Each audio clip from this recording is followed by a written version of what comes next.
নবীজি এবার জিবরিলকে জিজ্ঞাসা করলেন, জিবরিল আমিন, জান্নাতের মধ্যে এই সুগন্ধওয়ালা স্থানটার নাম কি? এই স্থানটা কেন এত সুগন্ধ?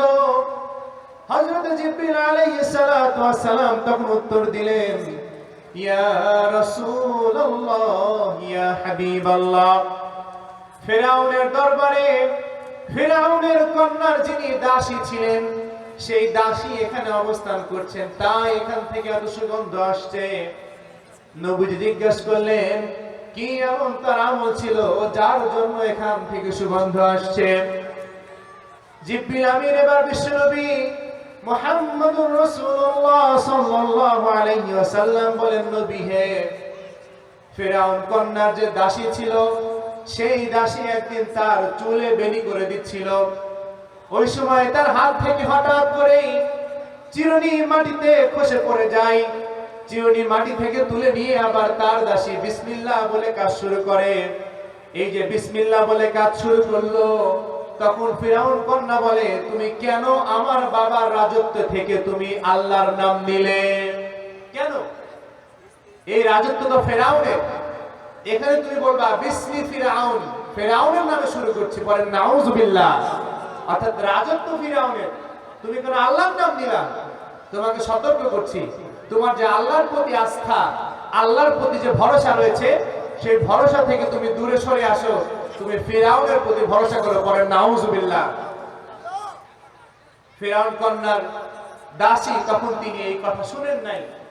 তখন তিনি বলেছিলেন, ফিরআউন সেও তো আল্লাহর সৃষ্টি, আমি কেন তাকে ইলাহ বলে মানবো? আল্লাহ অন্য মানুষকে যেভাবে খাওয়াচ্ছে, যেভাবে পানাহার করাচ্ছে, তাকেও তো সেভাবে খাওয়াচ্ছে, সেভাবে পানাহার করাচ্ছে। সেও তো মানুষ, সেও তো কারো না কারো থেকে জন্ম নিয়েছে, সেও তো মৃত্যুবরণ করবে। তো যার ক্ষয় আছে, যার লয় আছে, যার শেষ আসে, সে কি করে অন্য কারো ইলাহ হতে পারে? ফিরআউন কন্যা এবার সেই প্রশ্নগুলো ছুড়ে দিল। দাসীর কাছ থেকে এই প্রশ্নগুলো পাওয়ার পর ফিরআউন কন্যা তো রেগে মেগে সে আগুন হয়ে গেল। সে তার পিতা ফিরআউনের কাছে গিয়ে বলল, ও আমার পিতা, আপনি শুনেছেন নাকি আপনার দরবারে থাকে একজন দাসী রয়েছে, সেই দাসী আপনার দরবারে থেকে সে আপনার গুণগান গায় না, আপনাকে রব বলে স্বীকার করে না। সে বলে, মানুষ কি করে মানুষের রব হতে পারে? এটা তো সম্ভব না। সে আল্লাহ পাককে রব বলে মেনেছে, সে আল্লাহকে ইলাহ বলে মেনেছে, সে আল্লাহর একত্ববাদে বিশ্বাস স্থাপন করে, সে আল্লাহর সৃষ্টিতে আর কাউকে শরীক স্থাপন করতে চায় না।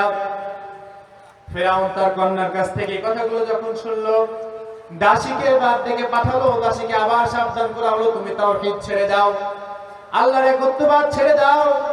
যদি ছেড়ে দাও তাহলে তুমি বেঁচে যাবা, আর যদি না ছেড়ে দাও তাহলে আজকে তোমাকে এমন শাস্তি দিব, তোমাকে মৃত্যুদণ্ড দিয়ে দুনিয়া থেকে বিদায় দিয়ে দিব। ফিরআউন কন্যা এবারও ফিরআউনের দাসী এবারও ফিরআউনের কথা শুনে নাই। দাসী বলছে, তুমি যাও, যা খুশি করো, সমস্যা নাই, তোমাকে আমি ইলাহ বলে মানতে পারবো না, তোমাকে রব বলে আমি মানবো না। কারণ রব যিনি হবেন তিনি কারো থেকে জন্ম নেন না, আর কারো থেকে কাউকে জন্ম দেন না। রব যিনি হবেন তিনি বলেছেন পবিত্র কালামুল্লাহ মাজিদে, আল্লাহ পাক রব্বুল আলামিন রবের কি সংজ্ঞা রয়েছে, রবের একত্ববাদের যে ডেফিনিশন রয়েছে, সেখানে আল্লাহ রব্বুল আলামিন স্পষ্ট করে বলে দিয়েছেন।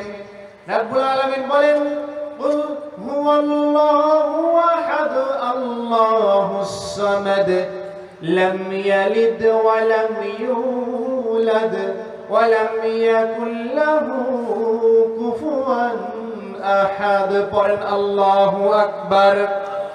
আল্লাহ রাব্বুল আলামিন বলেন, নবী হে, আপনি বলেন হুয়াল্লাহ, তিনিই হচ্ছেন আল্লাহ, আহাদ তিনি এক, আল্লাহুস সামাদ তিনি অমুখাপেক্ষী, তিনি কারো কাছে চান না, তিনি কারো কাছে কোনো কিছু প্রত্যাশা করেন না। লাম ইয়ালিদ ওয়া লাম ইউলাদ ওয়া লাম ইয়াকুল লাহু কুফুয়ান আহাদ, তিনি কারো থেকে জন্ম নেন নাই, আবার তিনি কাউকে জন্ম দেন নাই। পড়েন সুবহানাল্লাহ। এইটাই হচ্ছে রবের সংজ্ঞা, এটাই হচ্ছে আল্লাহ পাকের সংজ্ঞা। তার সৃষ্টিতে কোনো শরীক নাই, মানুষকে রব বলে মানা যাবে না, দেব দেবীকে রব বলে মানা যাবে না, আগুনকে রব বলে মানা যাবে না, সূর্যকে দেবতা বলে মানা যাবে না, আল্লাহ ছাড়া অন্য কারো কাছে কোনো কিছু চাওয়া যাবে না। যা চাওয়ার, যা পাওয়ার, যা বলার সব কিছু একজনের কাছেই বলতে হবে। চিল্লায়া বলেন, যার কাছে বলতে হবে তিনি কে? ফিরআউনের দাসী আল্লাহ পাকের প্রতি এত অবিচল আস্থা ছিল, আস্থার জন্য সেদিন সে ফিরআউনের আনুগত্য গ্রহণ করে নাই।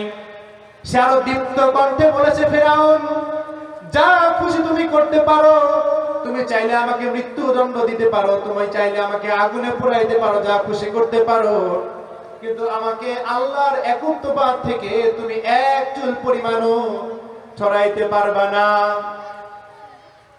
এবারে ফিরআউন তার কথা মতো কাজ করলো, একত্ববাদ না ছেড়ে মৃত্যুদণ্ড পছন্দ করে নিয়েছে। ফিরআউনের এই দাসীকে সেদিন ফিরআউন পৃথিবী থেকে চির বিদায় নিয়েছিল। এই যে একত্ববাদের জন্য বিদায় নিয়েছে, এই যে শাহাদাত বরণ করেছে, এই শাহাদাতে মহিলার জন্য জান্নাতের জায়গাটাকে সুগন্ধ দিয়ে যিনি ভরিয়ে দিয়েছিলেন তিনি কে?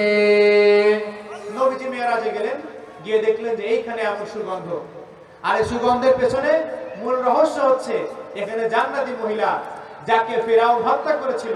শুধু